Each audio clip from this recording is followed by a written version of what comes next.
आपल्या सोबत आहेत अल्पसंख्याक आयोगाचे अध्यक्ष प्यारे खानजी सर। नागपुरात एनजीओच्या आड धार्मिक कंपल्शनचा प्रकरण पुढे आलेला आहे, तुमच्याकडे काय माहिती आहे? नहीं, मेरे पास अभी कोई किसी चीज़ की माहिती नहीं है। और जो भी माहिती आएंगी या पुलिस अधिकारियों के द्वारा बोलिए या किसी रिपोर्ट के आधार पे मैं बोल पाऊंगा, वैसा बोलना ठीक नहीं।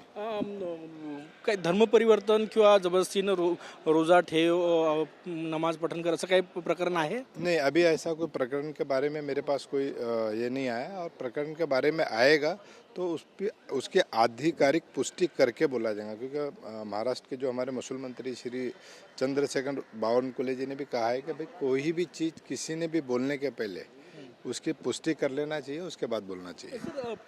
नवनीत राणा आणि तुमचा सामना गेल्या अनेक वर्षापासून रंगलेला आहे। आता त्या म्हटलं की प्यारे खानजी TCS बद्दल बोलत नाही, अशोक खरात बद्दल बोलत नाही, परतवाड्याबद्दल बोलतात। नहीं, देखिए कैसा है कि अगर नवनीत राणा जी को कानून की समझ होती तो ऐसी बात ही नहीं करती। देखिए क्या है, हम सरकार ने जो आयोग का जो गठन किया गया है वो 6 कम्युनिटी के लिए किया है, मेजॉरिटी के लिए नहीं किया।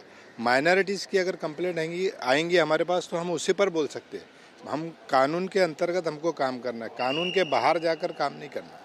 मग अशोक खरात TCS प्रकरणाचा तुम्ही काही चौकशी करणार नाही? नहीं, देखिए मेरे पास अगर किसी माइनॉरिटीज़ के साथ अत्याचार हुआ रहता है, चाहे सिख हो, नवबौद्ध हो, मुस्लिम्स हो, क्रिश्चियन हो या पारसी हो या जैन हो, अगर उनकी कंप्लेंट आती है तो उसी पे हम कर सकते हैं। परतवाडा प्रकरणात मायनॉरिटीजच्या काही मुली आहे पीडित, त्यांनी आपापली कंप्लेंट दिलेली आहे।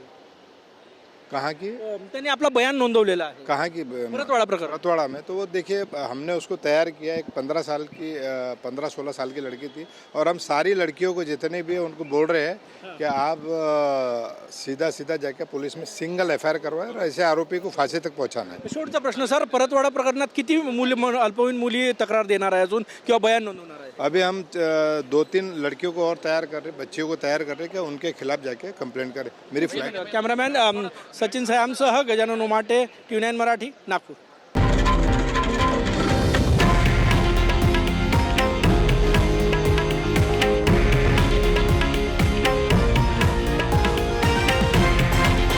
हे आहे देशातील नंबर 1 न्यूज नेटवर्क आणि आपण पाहत आहात TV9 मराठी, एकमेव।